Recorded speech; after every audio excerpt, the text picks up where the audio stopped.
Hi guys, good morning. Welcome back to channel. నేను మీ ధరణి. అందరూ ఎలా ఉన్నారు? బాగున్నారా? మేమైతే బాగానే ఉన్నాం. మేమైతే వైజాగ్ వెళ్తున్నాం. మా ఆయన అయితే కార్ మాట్లాడారు అనమాట, ఎక్కడి నుంచి మేము వెళ్తున్నాం అని చెప్పేసి. సో మా కార్ మా ఆయన దగ్గర ఉంది కాబట్టి ఇక్కడికి వేరేగా కార్ మాట్లాడుకుని వెళ్తున్నాము ఈరోజు. నేను అన్న బస్కి వెళ్ళిపోతానని అంటే అతను వెళ్ళలేదు ఈసారి. ఎందుకో మొన్న ఒక్కరోజు వెళ్ళావు, చాలా స్ట్రగుల్ అయ్యావు, ఇంకా నువ్వు బస్కి వెళ్ళొద్దని చెప్తా. ఎంత ప్రేమ చూడాలి. యాక్చువల్గా ఈరోజు ఈవినింగ్ 6:30కి మళ్ళీ రిటర్న్ ఫ్లైట్ అనమాట. అతనికి నైట్ 10 అవుతుంది అమ్మ వాళ్ళ ఇంటికి వచ్చేసరికి. నైట్ అక్కడే పడుకొని రేపు మార్నింగ్ మళ్ళీ ఇక్కడికి వస్తాం. ఇప్పుడు వెళ్ళిన వెంటనే షూట్ ఒకటి ఉంది, కంప్లీట్ చేసుకోవడమే, అంతే కదమ్మా. ఎక్కడికి వెళ్తున్నారు? టిఫిన్ చేస్తే బయలుదేరిపోయాము. ఇంకెంతని చెప్పేసి ఏమంటే దాంతో చెప్పండి. గీత అమ్మకి ఇబ్బంది అనమాట, తినకుండా బయలుదేరితే తను వామిటింగ్స్ అయిపోతాయి. అందుకే పెట్టేశాను అనమాట. ఇంకెక్కడికి ఇంటికి వచ్చిన వెంటనే ఒక అరగంట రెస్ట్ తీసుకున్న తర్వాత ఇంకా బిర్యానీ చేయమంటారు అనమాట. ఇల్లు చికెన్ దమ్ బిర్యానీ. సో చేస్తున్నా. ఆల్రెడీ చికెన్ కర్రీ అయితే ఇక్కడ వండేసిన. ఇక్కడైతే బిర్యానీ రైస్ కోసం అని చెప్పేసి వాటర్ పెట్టండి, ఇందులో ఉడకబెట్టేసి వేరేగా దమ్ చేస్తాం కదా, అందుకోసం చేసేస్తున్నాను అనమాట. ఇంకా రైస్ ఇవి బాగా మరిగిపోయిన తర్వాత రైస్ వేసేసి ఇంకా ఉడకబెట్టడమే. మా ఆయన నైట్ కి వస్తారు. ఈ లోపు నాకు షూట్ ఉంది. తినేసిన తర్వాత ఆ షూట్ కంప్లీట్ చేసుకోవాలి, అది మ్యాటర్. ఇక్కడ ఫ్రైడ్ ఆనియన్స్ కూడా వేపేసి ఉంచేసిన. ఇంకా మా డాడీ షాప్ దగ్గర కూర్చున్నాను అనమాట. నేనైతే అలాగా ఎంతసేపు మీద ఉంటానని చెప్పేసి నా షూట్ కంప్లీట్ అయిపోయింది, అది మ్యాటర్. ఫ్లైట్ కరెక్ట్గా 6:30కి అనమాట. నైట్ ఇక్కడ ల్యాండ్ అయ్యేసరికి 9:30 అలా అవ్వచ్చు. బయటికి చెక్అవుట్ చేసి అన్ని చేసి రావాలి కదా, అక్కడ ఒక టైం పడుతుంది. అక్కడ నుంచి ఇంటికి రావాలి. వ్యాంగ్ వచ్చేస్తే 8కి అలా వచ్చేస్తే వెళ్ళిపోతాం అనుకున్నాము నైట్కి ఇంటికి. లేట్ అయితే మాత్రం రేపు మార్నింగ్ వెళ్తాం. మాట్లాడండి. దేవి మేడం చూడండి ఎంత అలర పెడతాండ్రు. లెనిసా కూడా అలర పెడుతుంది.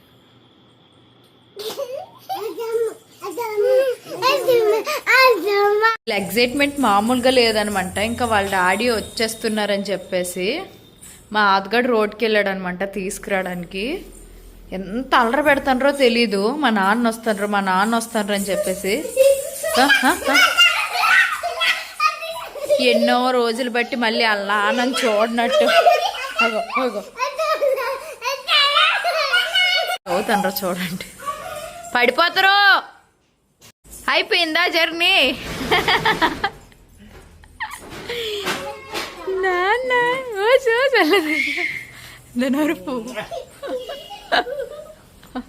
ఓలే అరుసుకొని వెళ్ళిపోయావు లేనిసా చెప్తుంది దానికి.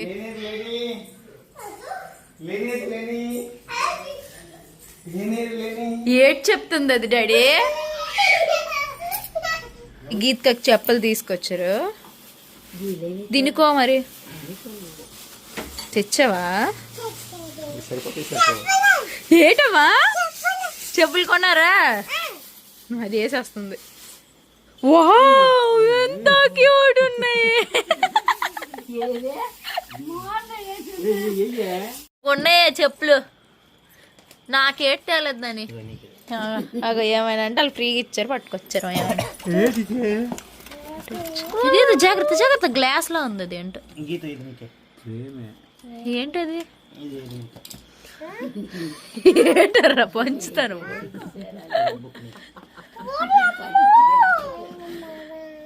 గిఫ్ట్లు ఇవన్నీ విష్ లింక్ వాళ్ళు ఇచ్చినట్టు ఉన్నారు. ఇవన్నీ గిఫ్ట్స్. ఇప్పుడైతే బయలుదేరిపోతున్నాం ఇక్కడ నుంచి. ఎంతగానే వస్తాము. ఈరోజు చందనోత్సవం కదా, అది అక్షయ తృతీయ. ఇక్కడైతే సింహాచలం ఖాళీ ఉండదండి, చాలా ట్రాఫిక్ ఉంటుంది. అటు కాసి బళ్ళు చూడండి పార్కింగ్లు ఎలా పెట్టుకున్నారో. అంతా నడుస్తారంట. ఒక 36 km ఉంటుంది. అటు కూడా పార్కింగ్ ఎలా ఉంది కదా నాని. అటు సైడ్ కూడా రైట్ సైడ్ టెంట్లు గట్టన్నీ వేసారు. మేమైతే ఈ రోజే వెళ్ళిపోతున్నాం. నేను ఎవరో కామెంట్స్ కూడా పెట్టారు, అక్క రేపు చందనోత్సవం కదా అందుకే వైజాగ్ వచ్చావా సింహాచలం దర్శనానికి అని చెప్పేసి. లేదు, నేను దానికోసం అయితే రాలేదు. కానీ ఎంతమంది వచ్చారనని అప్పుడే జనాలు గుళ్ళకి. మార్నింగ్ నుంచే ఉంటారు. రాత్రి లైన్లు కట్టేసి ఎర్లీ మార్నింగ్ 2 గంటల దర్శనం ఉంటారు.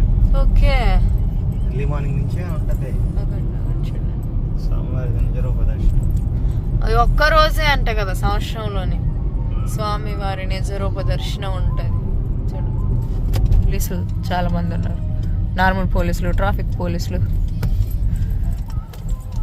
ఇంటికి వచ్చినట్టు మా డాడీ వాళ్ళు ఇచ్చిన టిఫిన్ అయితే తినేసి పాపని స్కూల్కి దిగబెట్టి బ్యాగులన్నీ సర్దేసి ఇంకా వంట సెక్షన్కి వచ్చాను అనమాట. మధ్యలో ఒక వీడియో ఎడిటింగ్ కంప్లీట్ చేసి వాయిస్ ఓవర్ ఇచ్చాను. ఇగో 1.5 hour టైంలో ఇంత పని చేశాను. వంట చేసేయాలి, మళ్ళీ నా పెద్ద కూతురు వచ్చేస్తుంది, గోలెట్టేస్తుంది కూర లేకపోతే. అందుకోసం టమాటా చిన్నోడికి కర్రీ అయితే వండేస్తున్నాను అనమాట. నెక్స్ట్ రైస్ కూడా పెట్టేసాను ఉడికిపోయింది. కరెక్ట్గా టైం అయితే 12:30 అయింది. నా వ్లాగ్ ఈరోజు పెట్టడం అవ్వలేదు, పెడతాను ఇప్పుడు. ఎడిటింగ్ చేయాలి, కొంచెం ఉందన్నమాట. ఎడిటింగ్ చేసి పోస్ట్ చేసేస్తాను, ఒక పని అయిపోతుంది. ఇంకా ఈ వీడియో కూడా ఎక్కడితో ఎండ్ చేసేస్తున్నానండి. యాక్చువల్గా లంచ్ అయిపోయిన తర్వాత నేను అసలు వీడియో క్లిప్స్ ఏం తీయలేదనమాట. బట్టలు గట్ట అవన్నీ మడత పెట్టుకోవడం, రెస్ట్ తీసుకోవడం, ఇంకా అలానే టైం అయితే సరిపోయిందనమాట. నాకు అస్సలు టైం ఖాళీ లేదన్న ఫీలింగ్ వచ్చింది. అందుకోసమే తర్వాత వీడియో క్లిప్స్ అయితే తెలియదు. మళ్ళీ నెక్స్ట్ వ్లాగ్లో అయితే కలుద్దాం, ఓకేనా. మన వీడియోస్ ఎవరైనా కొత్తగా చూస్తున్నట్లయితే ప్లీజ్ సబ్స్క్రైబ్ చేసుకోండి, లైక్ చేయండి, షేర్ చేయండి, అలానే ఒక కామెంట్ కూడా చేయండి, ఓకేనా. Bye bye, thank you.